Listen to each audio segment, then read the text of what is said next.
Hi folks, this is Sami, And this is Petri from Ensiferum. and you are listening to HornThrowers.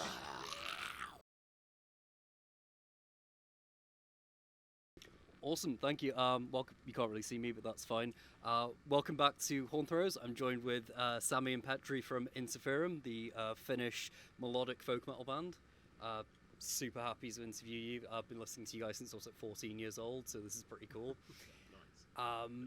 First of all, Thaltastic's been out for like 3 years now. Kind of like a bit of a boring, like standard question, but do you guys have like any plans for like a follow-up album in the near future? Yes, actually, right after the tour, we can take a couple of weeks to, get things tight, and then we hit the studio. So the album should come out Around next summer. summerish, somewhere there. So yeah, the album is composed, arranged, and maybe there's a little bit of polishing here and there, but yes. Awesome. So like, you guys have got like a really like wide mix of kind of like musical influences. Like there's like from folk to like disco stuff, and like on like all sorts of your albums. Are there any kind of like surprises or anything that you guys have taken inspiration for on the new album? Well, thank you for being so kind with your words, because one could have said that it's a commercial suicide also to have all this stuff in the music. We don't really think about it that much. It just happens. If a song feels like, okay, here we're gonna do some crazy western part, then we just do it. Maybe it's not good to reveal too much of the new stuff, but it's definitely Ensiferum. Awesome. So I wasn't sure if I was going to be interviewing Petri or Sami, but because I got you both together, because I know like you're the primary lyricist for it. So one of the questions that one of our listeners asked was like, why is it that sort of like Scandinavian history and mythology is such a sort of big interest, like lyrically for you? Well, we live in a Nordic country. Yeah. I think it's natural because it's part of the culture you grew up in. Of course, the older you get, you draw inspiration from other stuff, but that's kind of in your bloodstream, so it's quite easy to come up with the same metaphors and same references, because that's in the mother's milk, so to say. I don't know. Any other insights of this? No, not at the moment. Yes. No. I hope that satisfies your the thing. The thirst. Thank you, sir. Thank you. Yeah, I hope the thirst for knowledge was quenched there. But, so like in the last album, like the sea and kind of like nautical things were like a massive like kind of like lyrical thing. Was there a specific like reason that you guys were exploring that on Thaltastic? It actually came from the idea that when we did like shitloads of interviews during all these years, one of the questions was like, oh, so are you guys ever gonna make like a theme album? And the standard answer was no, because the way we compose, it's really hard because we have always like dozens of raw songs that you never know which ones are pretty much ready. So it came from like being pissed off, like fuck's sake, why are we putting these barriers for ourselves? Like if we want to make a theme album, even though it's like loosely theme album, that let's fucking make it. Yeah. And everybody liked the idea, and ta-da! Awesome. So when you added Pekka, I don't know if I'm pronouncing that right. When you added him to the lineup in 2020, as a he also like provides like clean vocals. Was that like an intention when you were looking for a new member, so that you could add that as like an element to the band, so that you could, because like some people kind of like described like kind of his vocals as like more like power metal-y. Like I actually think he sounds a bit like Kai Hansen from like Halloween or Gamma Bomb. Personally, was that like a thing that you were searching for with the new member, so you could add that to kind of the sound of the band, or was it just a lucky coincidence that he could sing really well? Both, actually. Yeah, I think it was in the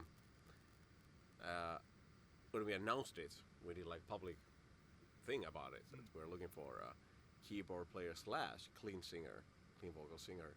So it was there, but we didn't underline it needs to be like someone who does like yay. It was really like if a person with a good voice can play keyboard, bam, that's it.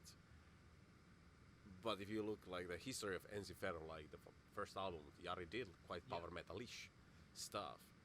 So it's nothing kind of new in a way in Ensiferum's music. It just we've been kind of lacking the talent in the last decades. Yeah, with ourselves, Yeah. To So do it was really natural to add it. And the songs on Thalassic were a bit more like power metalish. But the good thing about Pekka, he's just sitting behind you, so I hope he doesn't hear too much. But yeah, don't get too cocky.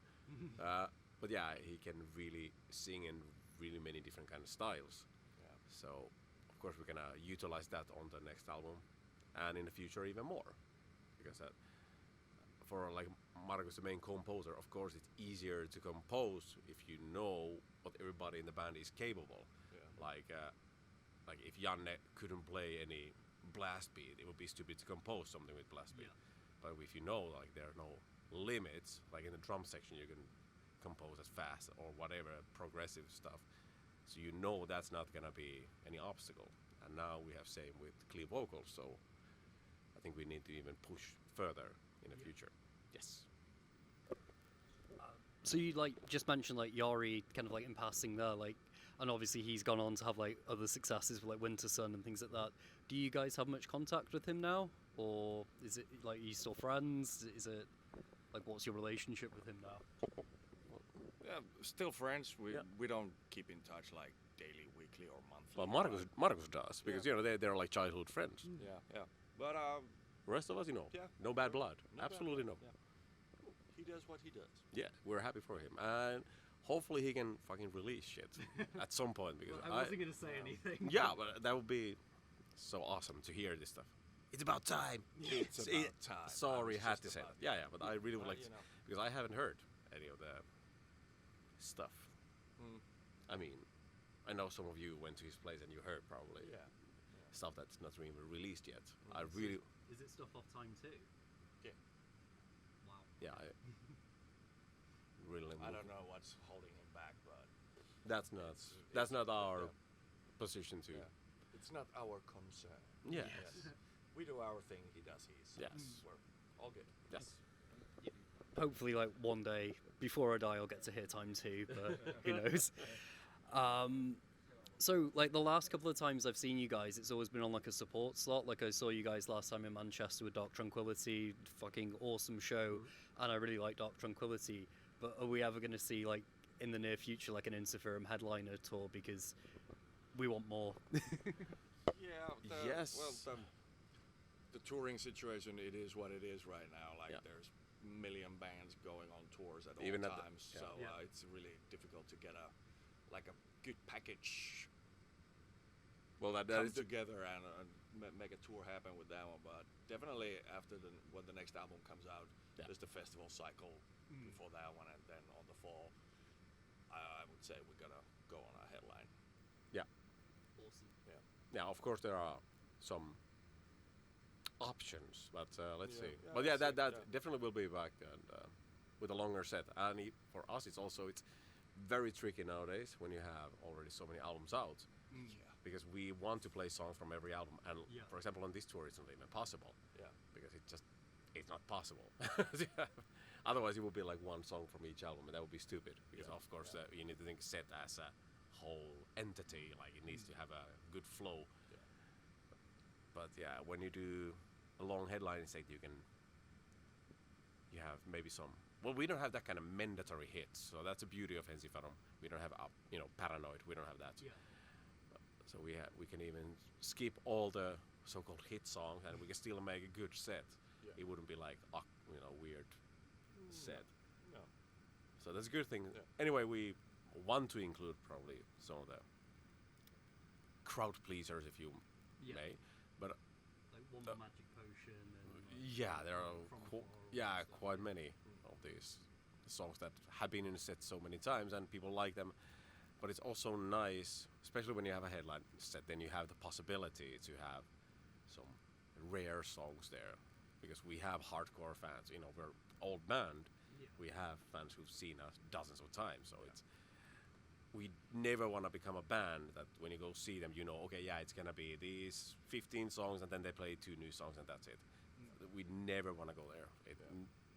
Also for our own mental health's sake. Yeah, like as like musicians. Sorry.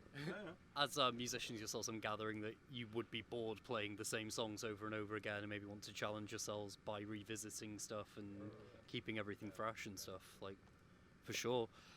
So, another like question that like kind of a viewer asked is, do you have like any creative ways of dealing with like unresponsive or perhaps like rude audiences, or like, you know, sometimes when like you're getting shit from a crowd, do you have any like creative ways of dealing with that?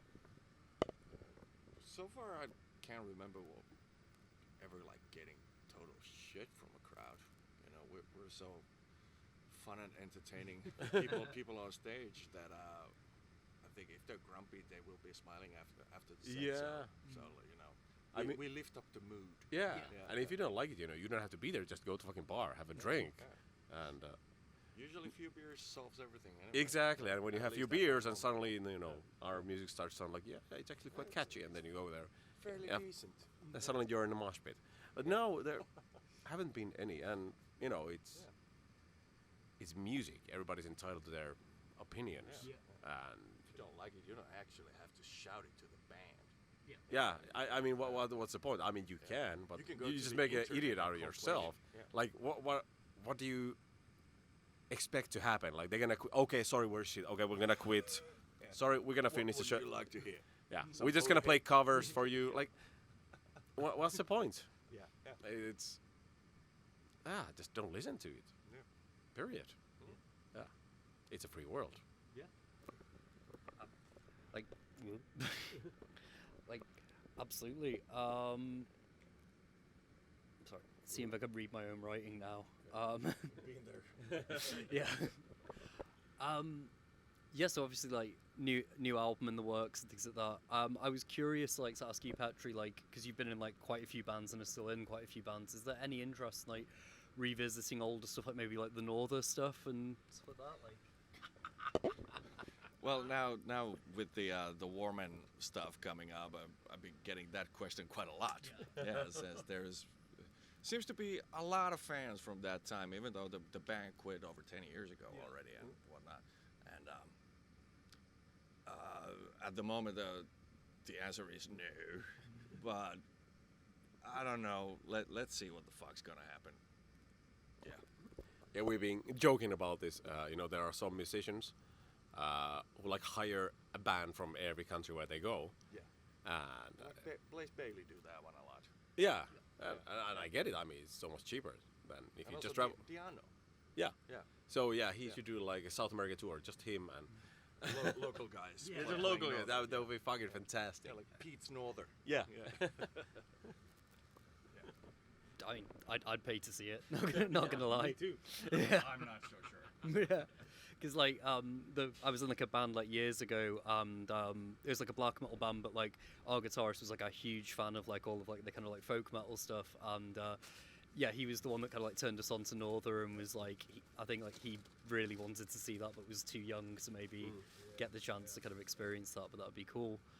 I think that about like wraps it up because it's only like a kind of short, like fun interview. But thank you very much. Like, Thank you. I really appreciate it. Cheers.